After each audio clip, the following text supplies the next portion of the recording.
কারণে অকারণে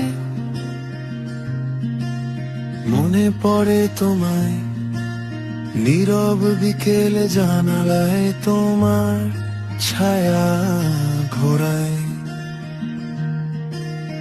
অকারণেই হেসে উঠি তোমার নাম শুনে, কেন যে এমন ভালো লাগে জানি না কোন গুণে।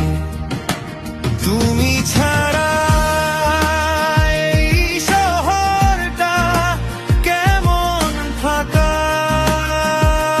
লাগে, কারণে অকারণে মনটা তোমায় ডাকে।